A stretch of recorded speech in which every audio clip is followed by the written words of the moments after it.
Welcome to the Remington Podcast, where we take a deep dive into all things ammunition.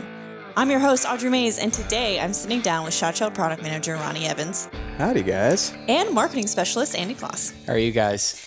We are here because it's coming up on fall, which means it's coming up on dove season. Dove season. I like to coin it as the first shots of fall. We call it preseason here. You call it preseason? Yep. It's kind of like the first thing we get to shoot and hunt before everything else starts, right? Getting ready for ducks is really what you're thinking. Yes, it is. Arkansas thing.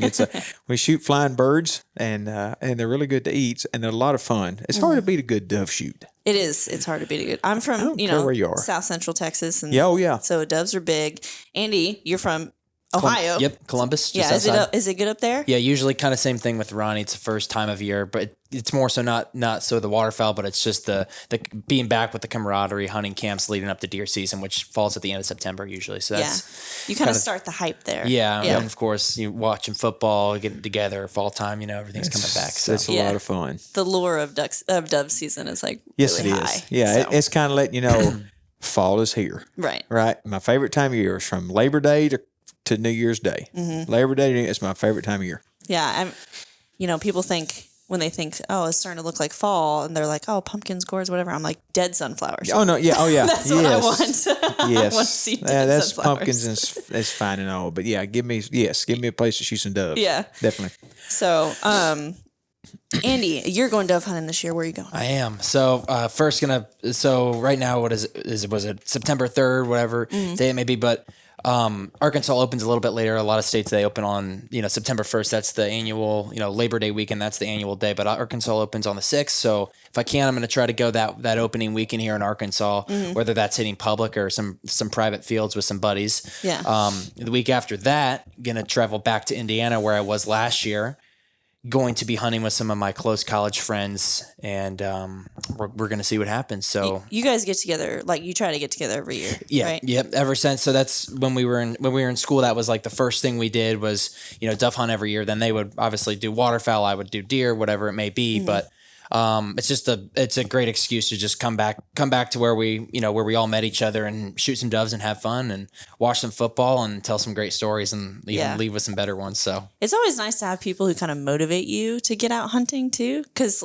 you put a lot of hard work into hunting. Like you said that you hunt on public land. What do you look for on public land to let you know it's a good dove hunting spot? Yeah. So there's a few things. So, the best piece of advice I could give was be creative with how you're finding doves. And that's the big thing, is finding them and then being able to continuously find them if they move out. So that means a good way, just getting in your truck and driving down the road, finding gravel roads where they're flushing up on the side, even going down the highway, looking on the power lines and seeing if they're actually in the area at that given time. And if you're seeing doves stacked on power lines, even if they're not close to your hunting spot, like that's still letting you know that, hey, they're migrating through right now. Maybe I should go check out some spots. Additionally, like driving past CRP fields that, maybe not up to your chest, but up to your knees. Fields that have power lines that run right in between them, and DNR oftentimes will have sunflower fields that they plant and that you can put in for draw hunts. I put in for 2 draw hunts this year here in Arkansas. I didn't get drawn for either, but it was still like, it's super easy draw, and the risk reward there. It's like if you spend like 5 minutes filling out your application and putting in, you can lock down a private field for opening day or whenever those dates are going to be. So. I didn't know you could do that. Do you just do that like right on the AGFC? On the AGFC website? Exactly. Sure can. So and it's that's like neat. Even like people who aren't familiar with that and they want to, put in for a Kansas whitetail draw or an elk tag draw. It's just like they can get familiar with how to do it just through, putting in for a smaller draw like that. So, yeah, they have a lot of good information on those websites. Oh, yeah. I mean, they always do. But Ronnie, you hunted last year for dove. I know that you don't have a dove season. I don't have anything like that this year. No, Yeah. I don't, but it is what it is. Yeah. Let's talk about last year, though. How'd it go? Oh, man. Went to Texas, went down close to around Uvalde. And had a blast. First time I got to kill some white wings. Oh, yeah. Because we don't have those here. I didn't know that. No, I've only ever been dove hunting in Texas. I got you. Now, all we have here is the standard morning dove. And we have the belted Eurasian. You'll see them. Matter of fact, that's what's on this box right here. But anyway, we have those as well. And But yeah, down there had the white wings. That was pretty cool, and a bunch of other little smaller doves and things. You had to I had to be careful what I shot at, down there. So, but man, that was a ball. Down there. Yeah, those little bitty dudes. Yeah, and but man, that was a lot of fun. Enjoyed that. Hunted the first day we hunted a plowed field, and they was coming over flying from a big brush behind us over the field into the field in front of us. And then the second day we hunted standing sunflowers. Oh, that's cool. And the thing that was really neat to me is to see the amount of birds that was in the area. Mm-hmm. We hunted the outside edge. Well, they'd get in the middle, then they'd get out and fly around a little bit, and it was pretty neat. So that was my first experience in hunting doves in Texas, and would like to go back at any time. Yeah, anytime. He's looking for an invite. I can get in my truck and we can go this afternoon if I need to be there for tomorrow morning. It's not that big a deal. Yeah. Did you guys use dogs? No dogs. No. Were you the I was the dog. I had to kind of pay attention. It's real easy to get out there and you get a lot of birds flying. You shoot a couple and they fall, then you keep worrying about what's going on. Next thing you know, where'd I drop that bird? Yeah. Because a little gray or brown bird in some grass this deep can be hard to see. Yeah. So my thing is I shot it, picked it up, come back, and if I was standing right over the top of it, something come over, I might shoot then. But I did my darndest to keep up with my birds. So yeah, I, as the youngest in my family, you was all the bird about dog. being the bird yes, dog. Yes, you do. I can hear your dad say, "Audrey, back." Audrey, go get it. Yeah. Yeah, we all had we all took our turns. Oh yes, that's definitely a tradition. I'm going dove hunting this year. I haven't been in at least 6 years since I lived in Texas. Oh yeah. So I'm super pumped to go back to South Central Texas and hunt some dove. Story, my brother did one of those fundraising auctions and he won this dove hunt. Oh, nice. Yeah. So it's, it's going to be great. It's going to be like an actual field that has been prepped for dove. Awesome. Which I only have one experience ever doing that, and it was sunflowers. I'm not sure what they have in this field. There's no telling. That sunflowers is the most popular of that. Yeah. We usually see some guys here do a lot of sorghum or milo, millet type stuff here would work really well. Yeah. But man, when you got a good prepped field. Yeah. In Arkansas, when we was set up, we had a lot of menoponds in this part of the country, right? There's a lot of fish. So you'd be surprised if you get close to a menoponds with dead snags, because they like to roost in when I say a dead snag, a dead tree, right? Mm-hmm. They like to roost in that. So you had that and water and a prep field, and then you're not far from gravel. Yeah, they look. You had the mecca of where doves like. So what we've seen in Arkansas though is over the last 10 years, maybe closer to 15, we've seen the dove population, even with prep fields, get a little less and less. And I think a lot of that has to do with the fact that the farmers get their crops out a lot earlier than what they used to. Mm-hmm. And so you take the same amount of birds coming through the area, and there is field upon field upon field that has been already harvested from rice and corn. Mm-hmm. Well, they just spread out real big. Mm-hmm. So you don't get quite the groups, concentrations is what you used to would see. But man, it'd be, like you said, to get together a bunch of buddies. Oh, yeah. Man, we'd have fields fixed up, and there'd be 40 or 50 of us around it. And we would meet up and get everybody together, and we'd go shoot and have a big shoot that morning. And that afternoon, Razorbacks be playing. We'd be watching that and talking about that. It was just making jalapeno poppers. Can't have dove hunting. We would cook them and have them eat at lunch that day. Yeah, exactly. You know what I mean? So we did that often. Mm-hmm. That was so much fun. I enjoyed that. What was your go-to recipe? Oh, you just can't get away from jalapeno and cream cheese and bacon wrapped around that dude. Okay, there you go. On the grill, good hot grill, and cook them and just eat them like that. And it took 15 because it would take that many to get a good meal out of them, right? Yeah. But they were really, really good. Yeah, enjoyed that. Yep. I want to go back to a little bit about field prep. Andy, you know a lot about land management. Yeah. What is one thing, or what's the best thing in your opinion to do? So, I think honestly, if you show up to where, if you're doing your scouting routines and you're going to somewhere where you're seeing doves consistently, and for example, I have this spot that I'm going to go hunt in Indiana. There's this perfect spot, and for some reason they love it. Yeah. And it's a lot of times people, I want to plant sunflowers. That's great. But if you got a spot that they're familiar with and that they feel safe in, don't change it. But obviously, if you don't have that spot, you've got to create the habitat. So whether that means planting sunflowers, even like standing corn, if you can catch when the corn comes out and the birds are in the area, hunting standing cornfields are great too. If if they've harvested half of it, but they've got some other spots where you can hide in the corn and put decoys out. It's it's a great food source, and they'll even hide in the standing corn, right? But as far as prep, sunflowers, they take a while to grow. They get really tall, so planting them early. I've never planted a sunflower field for doves, but like you talked about earlier, sorghum, milo, those crops for doves and gravel as well. Just in that gravel, what they'll do is that they don't necessarily ingest it, but they won't necessarily like eat it, but they ingest it, and then the fine silt in that gravel helps them break down the food what they're digesting. So that's why the gravel is such an attractant to the doves. And so so like that's when you go to like clean your dove. Yeah, and pops out. Same thing with turkeys, right? You just have that like little crawl. Pheasants up there. that way, pheasants pheasants like the real fine gravel and stuff helps them. It helps them break down that seed and stuff so they digest it. Yeah.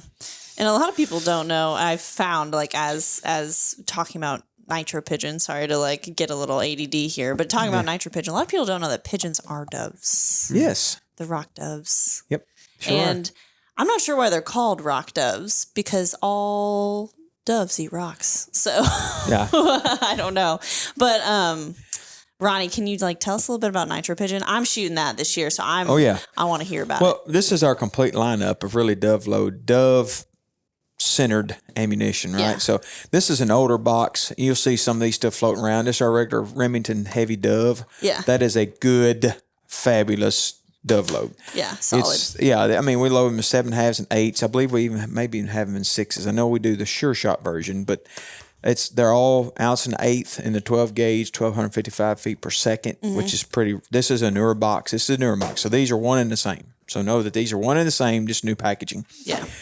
But really good speed, ounce and eighth. And when you get into the Sure Shot stuff here, this is only exclusive to Academy. Yep. But these are all very similar, ounce and eighth. 1,255 feet per second, 12 gauge. I believe they're around 1,200 or 1,210, I think, in the 20, I believe. So, but we have this in 12s and 20 both, 7.5s and 8s and 6s. And these are your standard, this is your standard run-of-the-mill good dove loads. Yeah. Can't go wrong. Then you get into the premium stuff. This is a premium line dove load nitro pigeon. Well, what makes it premium? You are getting a brass cap that extracts really easy from over and unders, from auto loaders. If you shoot a side by side or whatever, they extract really easy. Not that these don't, but this is even a better. It's got the nitro gold hull on it, but it also has an 1.25 ounces of shot, where these are 1.1 ounces. So you're getting eighth of ounce more shot, which is a lot more shot in the air, which means you could probably even open up your choke tube a little bit more. A lot of guys shoot modifieds. I've always kind of leaned toward the improved cylinder. I like IC. Yeah. Especially with 8s. You're getting I don't know if y'all notice this or not, but doves fly and dip and dive and move pretty good, right? Yeah. Oh, yeah. They know the 3 Ds of dodgeball, right? So the dip, dive, duck, dive, and dodge. So they're that way, and so I like to have a little more open pattern. And I like 8s just because they're a little smaller. You got more shot in the pattern. But you go to 1.25 ounces here, and you also go to 1,300 feet per second. Fast. So you're faster, more shot. We load these in 7.5s and 8 also, and they work phenomenal. And there's some guys that do some competition shooting that have shot these, like the Brandon Powells and I'm going to go ahead and use a federal shooter. Derek Mine likes them a whole lot. Yeah. These guys have given me a lot of feedback since we developed this load, and they love it. Yeah. But then this is you're getting there, but then you get the dove load on steroid, the good old fashioned Express XLR. This is 1,330 feet per second, so it's even faster. It's 1.25 ounces. Now we do not load this in an 8. But we've got it in a 7.5 and we got it in a 6. But 6 would be a little overkill for doves here. But this is like Magnum dove, right? Yeah. This is the one. If you've got some spots maybe later on in the season, you're gonna have a little bit longer shots. Yeah. You break this baby out right here. But this is the Cadillac of your dove load right here, that nitro pigeon. Yeah. Love it, love it, love it. I'm very excited to shoot it. You'll enjoy it. My whole life I've shot sure shot. And I think it's because I'm from Texas and Academy's big in Texas, right? So yeah. that's just a good load. I've killed gazillions of doves with these babies right here because they do the job every time. Yeah. You cannot go wrong. But you're shooting these, you'll enjoy them. And they don't. You would think 1,300 feet per second, ounce and a quarter shot. They're going to keep they are pleasant to shoot. Yeah, I'm a little nervous because I'm thinking about taking an A5. Okay. Oh yeah. To shoot with, and I mean sometimes it packs a wallop. And is it a newer A5 or older A5? It's an old one. Okay. It's my dad's. So. Oh, cool. Yeah. Like a Belgian made one. I don't know.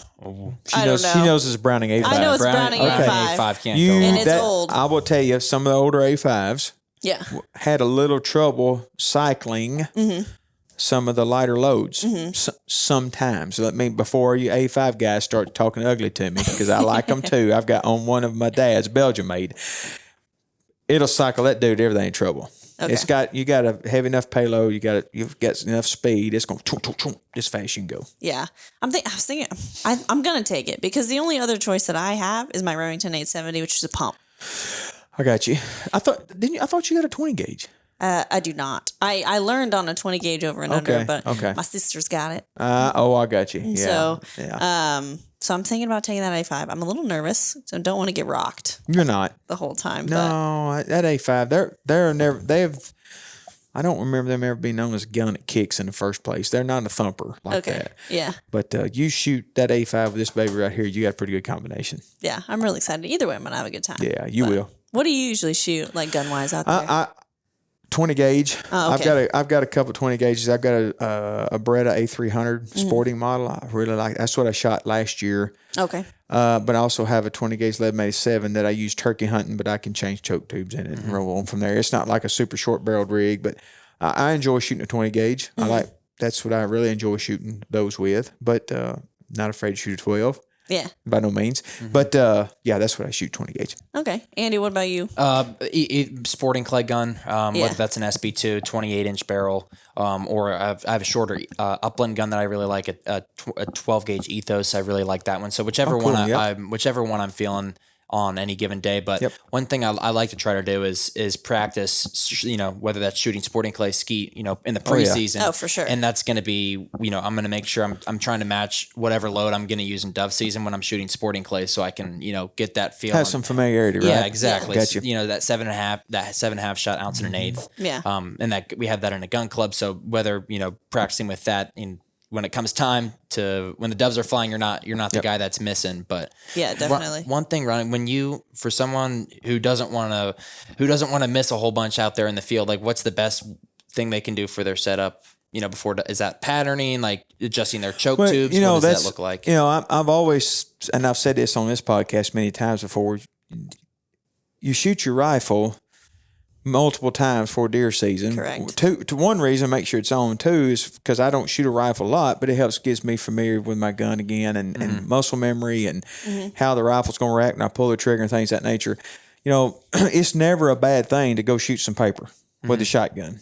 Change your choke tube. It just to look at it. I mean, that way you actually have a visual what the pattern looks like going through the air, right? So as you're shooting paper, so you get a good look at it. So I really like doing that. I think you need to have some familiarity with it, and you're talking one or two times, or it depending if you got 2 or 3 different loads, or you got a couple different choke tubes. Well, you might shoot it 5 or 6 times, and you say, I like this one. Then the combination. Off you go, so you understand what's flying through the air. You know what I mean? I agree with you about shooting familiar loads and things of that nature. I'm a 1250 guy, sporting clays. I like 1250 to 1290. That's where these fall here. That's my actual favorite speed, is that in shooting sporting clays. So these are going to be almost identical to that. But that familiarity is a good thing. And you're going back to practice as a whole. Miss Madison Sharp had given me some tips on keeping warm and things like that. And that has helped me a lot going shooting to sporting clays and shooting going to skeet range. Yeah. And I've seen you out there practicing your box there. Yeah, practicing my box, and it's helped me out. I've seen my score come up a little bit from that. And if I practice more, I'd probably get even better. Shocker. So, but no, those, it's all about gun movement. It applies the same thing. That's one thing I do love about sporting clay so much. It is actually hunting type scenarios most of the times. You're going to shoot sporting clay targets just exactly how a dove flies. Yep. You're going to see it multiple times that day. But to go on the skeet field and just getting gun movement and familiarity with it again, because you may not have shot in a little while. A lot of guys that go to dove season the first time they pull the trigger that year and they wonder why they're missing. Well, have you warmed up at all? Have you thought about, getting muscle memory back and those things like that. So, do you know what your sight view looks like? Do you know where your point of impact is? Do you know? God forbid you get a new shotgun and you go out there and you're like, "Where? I don't even know. I can't hit nothing." Well, you hadn't shot paper, and you also shoot paper to find out point of impact, right? So sometimes it may be different manufacturers. Yeah, maybe a little lower. Like you want a hunting gun to be 50-50. Exactly. Right. Where I put my bead, you want to cover my target, and 50% of the pattern's above that spot and 50's below it. You assume it's that way.